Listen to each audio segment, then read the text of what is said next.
This episode from the life of Sherlock Holmes will be transmitted to our men and women overseas by shortwave and through the worldwide facilities of the Armed Forces Radio Service. Petri Wine brings you Basil Rathbone and Nigel Bruce in the new adventures of Sherlock Holmes.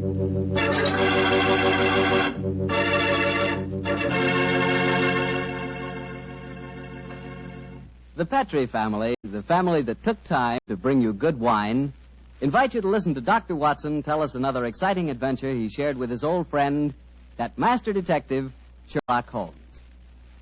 Well, right about now, you're probably taking a little breather in your last-minute rush to get everything ready for the big day tomorrow. Children have to be put to bed to wait for Santa Claus, and there's the tree waiting to be decorated, and, a million and one things which must be done before morning. I sure hope you got all your Christmas shopping done. It's pretty hectic rushing off at the last minute to take care of Uncle Charlie or Aunt Bertha or Cousin Sam. But if you must get something, just remember that you can always dash over to your wine merchant and get a bottle or two of Petri wine. Or better yet, a whole case of Petri wine. Petri wine's a swell gift, and I just thought a little last-minute suggestion might be of some help.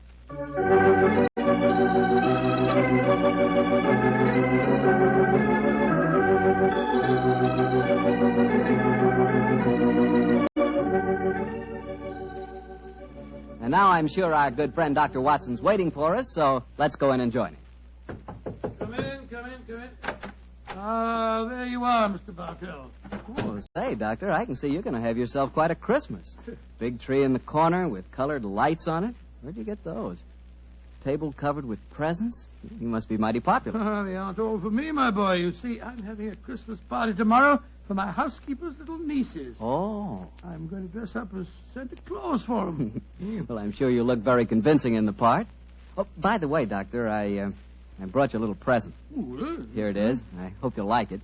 I know, Mr. Bartell. I got one for you, too, here, Summer.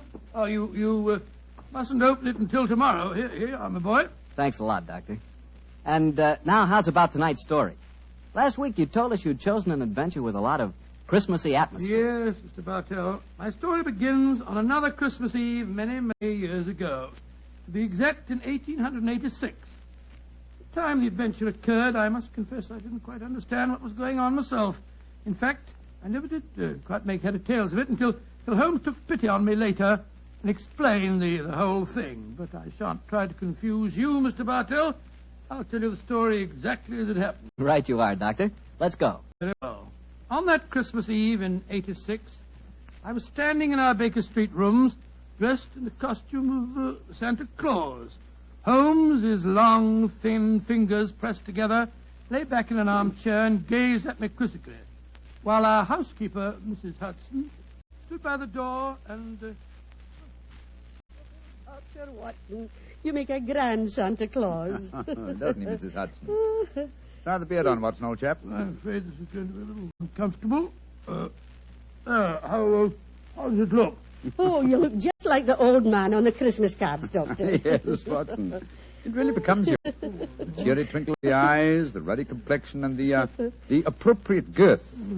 What a shame we can't obtain some snow on a sleigh and reindeer for you. However, I'm sure Mrs. Hudson's nieces will be very much impressed. Well, they will that, sir. And it's very kind of you, Doctor, to offer to come over to their house with me. There's father in the hospital and my sister at his bedside. It would have been a very miserable Christmas without me. Oh, I shall enjoy myself, but I think I'll take this beard off before we get there. That's it. Are you ready to leave, Mrs. Hudson? I am, sir. Will I get a cab? How far do we have to go? Oh, Lexington Gardens, number 28. It's just off the Edgware Road, Doctor. It's not far, but bearing in mind my costume, I suppose we'd better take a cab. Aye, sir. I'll get one. Holmes, what are you going to do with yourself? I hate leaving you alone on Christmas Eve. Oh, don't worry, old chap. I shall spend a profitable evening writing on my new monograph. Well, what's this one about? An analysis of teeth marks on pipe stems, with particular regard to indicated character. Oh, gracious me, how exciting. Well, I must be going. Don't forget your sack of presents, old fellow. Great Scott, no. When you come to distribute them, you'll find that I took the liberty of adding a few trinkets on my own behalf. Oh, that's very thoughtful of you, Holmes. Oh, excuse me, Mr. Holmes, but there's a gentleman to see you. Says he's an old friend of yours. Here's his card, sir. Oh, thank you. Oh, It's Lord Whitcomb. Splendid. Ask him to come up, please, Mrs. Hudson. All right, sir. And I hope your party is a great success, Mrs. Hudson. Thank you, sir. Are you sure you don't want me to stay? Now that you have a visitor. Oh, no. Indeed, no, Mrs. Hudson. I can show the gentleman out myself. You go off and have a good time. Thank you, sir. I wonder what Lord William wants. Perhaps I should stay No, and give no, you... please, my dear fellow, certainly not. Huh? You've far more important work to do. Whitcomb probably wants his revenge at chess. Or something equally innocuous. Off with you, my dear fellow, and enjoy yourself. Oh, I suppose I'd better go. Just the same, I wish you were coming with me. I'll see you later. I shall be there. Come on up, Whitcomb. Hello, Holmes. Evening, Watson. You make a very convincing Santa Claus. Are you leaving? I'm afraid so, Lord Whitcomb. Well, good night, then. Good night, sir. How are you, Holmes? All alone on Christmas Eve, eh? Yes, Whitcomb, I'm glad you came over to see me. Mm-hmm. What's it to be, an evening of chess, or have you unearthed some recent treasure of medieval pottery that we can discuss? Neither, Holmes. I've come to you in your professional capacity. I need help. Oh, come now, Whitcomb. Don't tell me that after all these years of quiet friendship, you're going to become a client. I'm afraid so, Holmes. Though I doubt if my problem will interest you very much. It's hardly up to your rather colourful standards. Care for a cigar? Oh, thanks. Well, now, my dear Whitcomb, what's your trouble? Well, I decided this year to have a little Christmas party at my townhouse. I'm quite comfortably off, as you know, and it occurred to me that I have several relatives and friends who are not as well off. I'm having a party for them tonight, Holmes, and I hope you'd attend it, disguised as Santa Claus. Oh, my dear fellow, I've adopted many disguises in my time, but Father Christmas has never been one of them. Why do you want me to attend your party in disguise in any case? Are you ashamed of your friendship with a private detective, or do you consider my features more acceptable when buried beneath the depths of a snowy beard? Oh, my dear Holmes, do take me seriously. I'm not joking, I assure you. Of course you're not, You want me to attend your party in disguise. Why? I'm giving some very valuable presents, diamond and onyx cufflinks, platinum and ruby earrings, and such like. And I've wrapped each of the presents in banknotes. Oh, dear me. Where are these presents now? In a sack, in charge of my butler. I was going to dress up as Santa Claus and give them out myself, until I got the warning letter. That's why I've come to you. Warning letter, eh? Yes, I received it by this evening's post. Listen to this. My dear Lord Whitcomb, your generosity with Christmas presents borders on ostentation. We do not approve.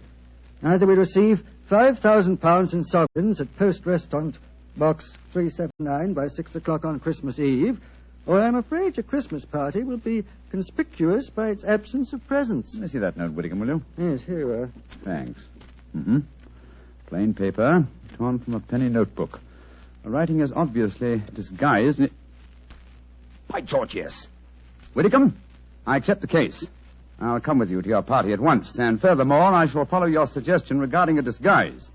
Dressed as Santa Claus, I shall be less likely to attract suspicion. I'm delighted, Holmes. But what made you decide so suddenly? This writing, my dear fellow, this writing.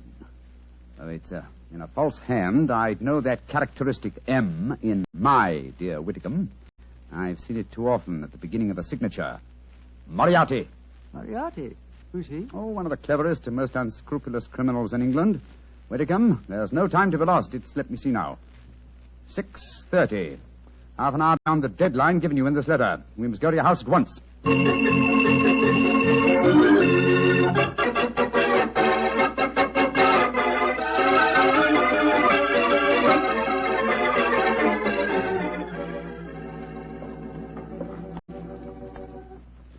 This is as far as the cab can take us, Doctor. Oh, here you are, cabby. Here's 5 shillings for you, and a Merry Christmas. Oh, bless you, Jen, and a Merry Christmas to you, too. You said you wanted to get into the house through the back way so that you could surprise the children. Yes, I thought Well, I'd send to come down the kitchen chimney. Oh, you can get to the back of the house by going up the alley here. I'll go in the front. Splendid, Mrs. Hudson. Which is the house? Number 28. It's the third one down the alley, Doctor. I'll have the back window open in no time, and you can slip in without any of the bairns seeing. Very well. Gloomy little street, I must say. Hello. Well, where's the music coming from? Oh, it's from that temple across the street, Doctor. The disciples of the octagonal square, they call themselves. What on earth do you suppose that means? Oh, some newfangled cult. Heathens, most likely. Hello. I'm not the only Santa Claus abroad tonight. Look at that fellow across the street over there. Oh, dressed just like yourself, Doctor, and carrying a sack, too. Oh, he's running up the steps to the temple. Great Scott, he slipped on the ice. Oh, I wonder what his hurry was. Here, my man.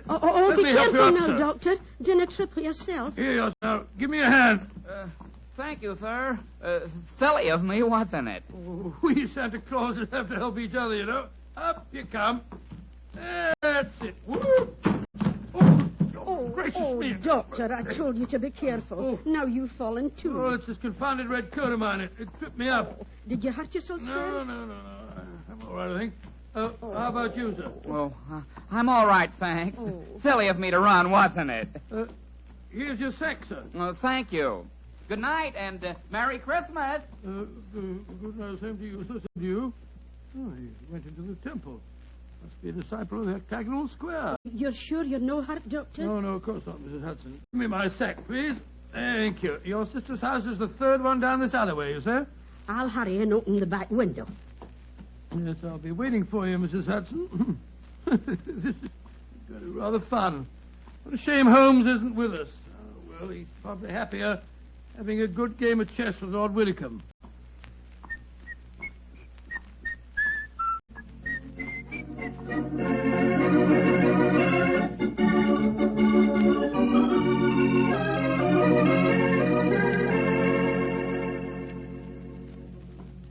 This is my house, Holmes. Number 39. 39 Branston Square, eh? And dear old Watson is just around the corner in Lexington Gardens and hasn't any idea that I've left Baker Street. Yes, here you are, Caddy. Thank you, sir. Merry Christmas, sir. Uh-huh. Listen to that. Carol singers. Yes, we'll probably have our fill of them before this evening's over.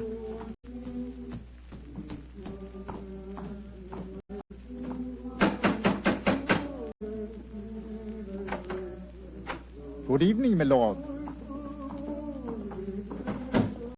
Have the guests arrived, Hargreave? Most of them, sir. They're in the library. You brought another Santa Claus with you, I see, my lord. Another Santa Claus? What do you mean? The gentleman arrived 3/4 of an hour ago, sir, dressed as Santa Claus. I took him to your study, my lord, and showed him the sack of presents. Confound it! He's got here before us. Where's this study? This way. I hope I didn't do wrong, my lord.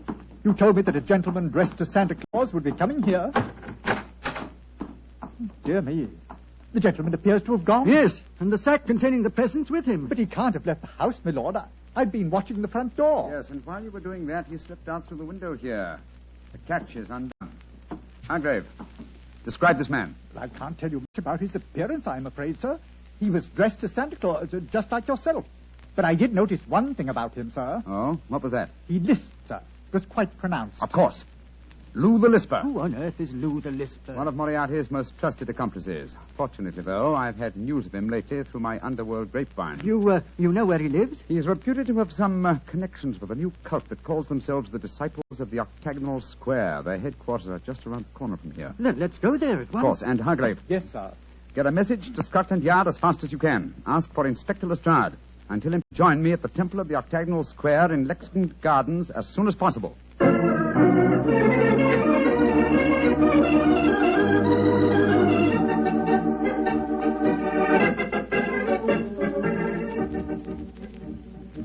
Oh, the children are awful excited, Doctor. I told them you just came down the chimney. I'll slip the beard on and then I'll go into him. There we are. Will I announce you, Doctor? Yes, please, Mrs. Hudson. All right, sir. Now, children, quiet. Santa Claus has come to see you, and he's brought you all presents. Hello, children. Hello, Santa Claus. My name's Elsie. Did you bring me a present? Why, I did, Elsie. I'll look in my sack in a minute. And what's your name, young man? Herbert, they call me Bertie. Did you come down the chimney? Yes, Bertie. I bet you had a time doing it. You're so fat. Oh, don't be rude, Bertie. Santa Claus won't give you your present. And what's your name, little man? Lionel. I've got a cold. Yes, I see you have. Well, children, gather round me and I'll see what presents I got for you. Let me see, Bertie. The first present is for...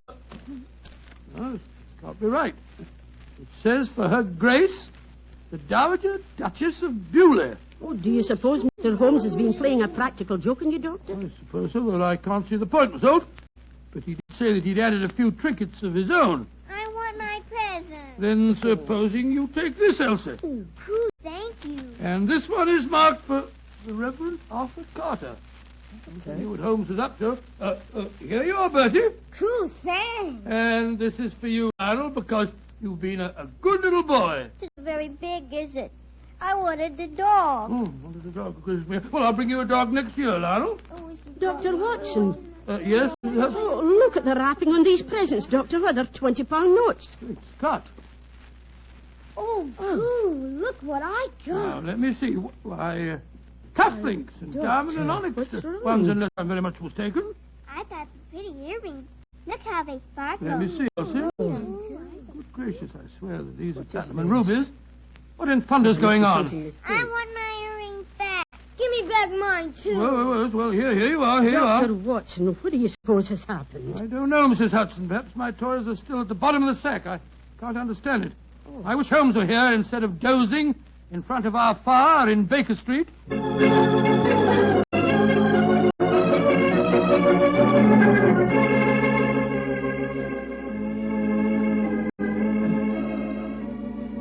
Where are you, Holmes? Here by the bed. This is the only room in the temple that gives any signs of having been lived in. I mean, our bird has been here, but I'm afraid he's flown. If Inspector Lestrade will get here, strike a match, will you, Whitcomb? Right. Here's a candle on the table. Oh, just as I feared. Look on the bed. A red coat and a beard. Yes, Lou the Lipper has discarded his disguise and gone, and with him, I'm afraid, your valuable presents. Oh, wait a minute. Here's a sack lying on the floor. Oh, no, this isn't mine. Look what's in it. A toy dog, large box of chocolates, little girl's doll. What in thunder? Well, this is Watson's sack. But how on earth could Lou the Lisper have got hold of it? Somewhere, somehow, he, Watson, must have made an accidental change, and Lou the Lisper is no doubt trying to track Watson down at this very moment. He must work fast, Whitcomb, or my friend's life and those of Mrs. Hudson and her relatives won't be worth a tinker's dam.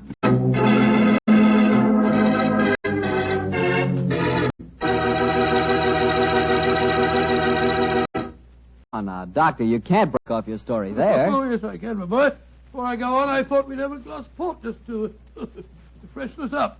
Oh, well, that's something different. Of course. Instead of talking about port, as I sometimes do, it'll be nice to drink some for a change. There you are, my boy, and a Merry Christmas to you. The same to you. And now, what happened next, Doctor?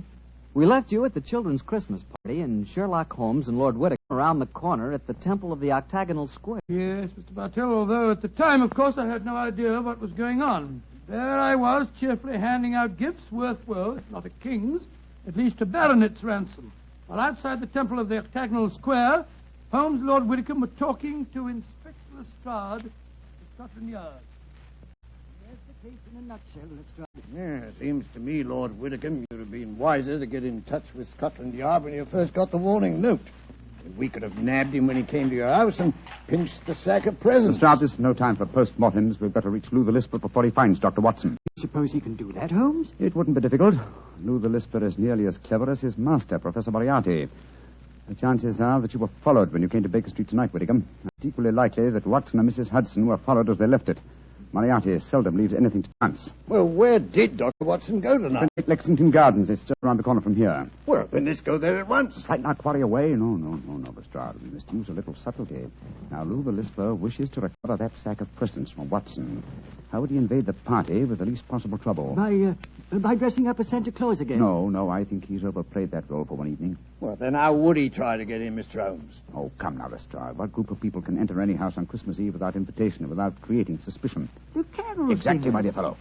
I shouldn't be at all surprised if at this moment Lou the Lisper and some of his gang are singing carols outside 28 Lexington Gardens. Well, then what are we going to do? Form a rival choral society. How many of your men did you bring with you?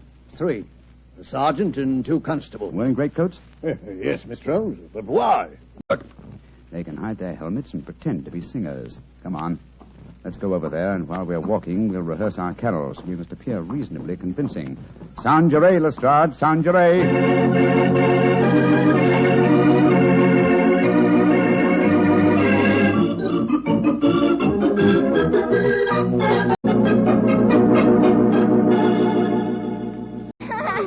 Thank you for a ride on your back, Santa Santa Claus? No, you mustn't make Santa Claus too tired, lad. Oh, that's all right, Mrs. Hudson. Hop on, Lal, hop on. Oh, they're singing carols outside Oh, the isn't door. that nice? Can't they come inside and sing for us, Santa Yes, of Claus? course they can. Ask them to come in, Mrs. Hudson, will you? All right, sir. Oh, come on, let me get on your back, too. Oh, now, take it easy. Oh, there we go. I want to see your reindeer, Santa. See my reindeer? Oh, bother. Up on the roof. I'll climb up and see them. No, you mustn't do that. They're asleep. Oh, here are the carol singers. Off you get, children. There we go. That's it. Now, good evening, gentlemen. Good evening, and Merry Christmas. Would you like to sing some carols for the children? After that, I'm sure you'd like a drop of something to warm up. Well, thank you, sir. We should like that. Haven't I met you before somewhere, my man? No, sir, I'm sure you haven't. Come on, man, let's sing Good King Wenceslas. Good King Wenceslas looked out on the feast of Stephen.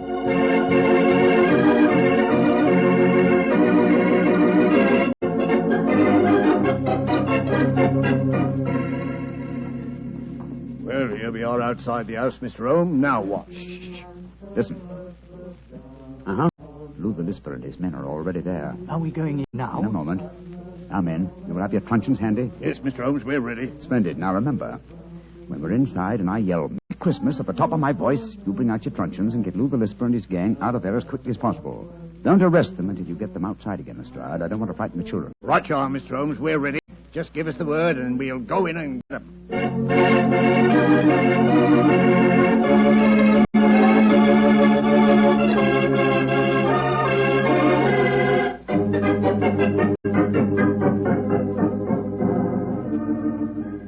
Oh, that was very nice singing. And now, how about something to warm you all up? That won't be necessary, Dr. Watson. See to the door, Sammy. Now all of you stay right where you are. Who are you? What do you think you're up to? Please don't be difficult, Doctor. All I want is the jewels out of my sack that you stole from me tonight. If you try and stop me, I shall have to hurt you. Why do you talk so funny? You got a cold like me? Shut up. Now, Doctor, where are the jewels? Oh, curse it. There are some more carol singers outside. Shall I tell them to go away, Lou? No, better let them come in. If we don't, they might get suspicious. All right, Lou. Suppose you know what you're up to. Now, no tricks, Doctor.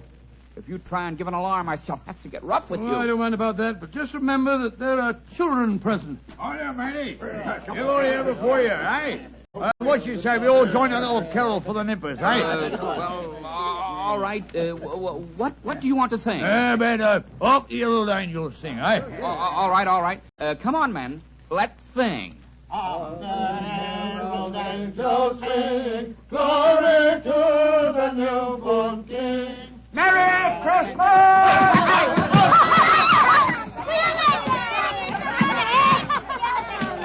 Dr. Watson, what's happening? They're all hitting each other with truncheons. Here, you can't do that. They're all going away. They're dragging each other out. Hey, come back here. Oh, terrible. Holmes, what in thunder's going on? I'll explain it to you later, old chap. Lestrade! Yes, Mr. Holmes? Take them to Scotland Yard and prefer charges. I'll be over in a little while and give evidence. Right you are, sir. Too bad we didn't catch Professor Moriarty, too. Well, at least we have some of his cohorts. I'll see you later, I Lestrade. wish I knew what was going on here. Is Moriarty mixed up in this business? Yes, Watson. I'll tell you all about it as soon as I've straightened this thing out. Now, Whitcomb, Yes, Holmes. the 20-pound notes that you used as wrapping for your gifts seem to have been scattered all over the house. Do you want me to recover them, too? No. From what you've told me of the children, I think their parents could use the money much more profitably than my relatives. In any case, I can replace it. A very generous Christmas gift. Well, children, did you enjoy the little game we staged for you? It was enough fun. Yes, I nearly died laughing when they started hitting each other. I'm glad you enjoyed it, children. And now I want you to show me the presents you received. I got these pretty earrings. Oh, they were a part of the game, too. A nice little girl like you doesn't want silly earrings, Elsie. Here's a beautiful doll for you. Cool. Her eyes open shut and everything. And what did you get, my little man? These. Oh, cufflinks. Good gracious. Who wants cufflinks when he can have a clockwork train? You want to exchange? Rain, Lord love a duck, yes. I wanted the dog. There's one for you, Lionel. A nice woolly dog. Oh, good. And here's a Lovely. Here you are, children. Here's a nice big box of chocolates, too. You can all share them. Oh, Lummy, what a night. I ain't had as much fun since Granny got her finger stuck in a plug-o. I still don't understand what's going on, Holmes, but I must say this has all the earmarks of being a happy Christmas. Yes, oh. Mrs. Hudson. Hi, Mr. Holmes. How's the turkey coming along? Oh, it'll be ready in a few minutes, Mr. Holmes. Splendid. And while we're waiting, perhaps the children will oblige with something we haven't heard so far this evening. Yes, I know what you mean. A Christmas carol that really sounds convincing. How about it, children? All right, sir. Come on, Elsie. Come on, Lionel. Silent night, holy night, all is calm, all is bright, round yon virgin mother and child, holy infant so tender and mild, sleep in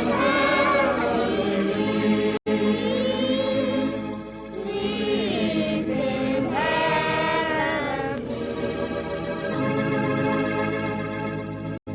Well, Doctor, that was really a swell story. On a Christmas Eve like this, do you ever wish you were back in Baker Street celebrating Christmas there? At times, yes, but actually, Mr. Bartell, I'm very happy right here in my little home. There on the table is a beautiful little Christmas tree. There's a fine fire in my fireplace. My two dogs, Monty and Willie, are sleeping peacefully at my feet. And best of it all, I've got the love of every child in the neighborhood. Yes, I got a great deal this Christmas Eve. Lots to be thankful for. And what with the troubles of the world on their way to being settled, it looks as if this is the brightest Christmas that I've ever had. Well, that's how I feel about it, too, Doctor. I hope that all our friends listening in are just as happy this Christmas Eve as we are. And speaking not only for myself, but I know for all of us and for the Petrie family, too, we wish every one of you a happy Christmas from the bottom of our hearts. God rest ye merry, gentlemen. Well, Dr. Watson, next Monday is New Year's Eve. What story do you plan to tell us? One that I think you'll find extremely appropriate, Mr. Bartell. It takes place in a Scottish castle near Edinburgh on a New Year's Eve in 1900 and concerns a pair of lovers, an elderly baronet, and a strange iron box that proved to be more than worth its weight in gold. Tonight's Sherlock Holmes adventure was written by Dennis Green and Anthony Boucher and was suggested by an incident in the Sir Arthur Conan Doyle story, The Adventure of the Blue Carbuncle. Music is by Dean Fossler. Mr. Rathbone appears through the courtesy of Metro-Goldwyn-Mayer and Mr. Bruce through the courtesy of Universal Pictures, where they are now starring in the Sherlock Holmes series.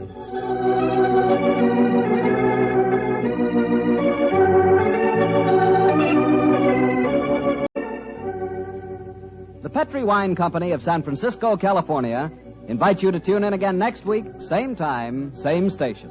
Sherlock Holmes comes to you from our Hollywood studios.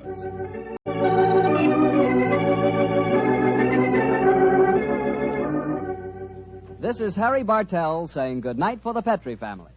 For a solid hour of exciting mystery dramas, listen every Monday on most of these same stations at 8 o'clock to Michael Shayne, followed immediately by Sherlock Holmes. This is the Mutual Broadcasting System.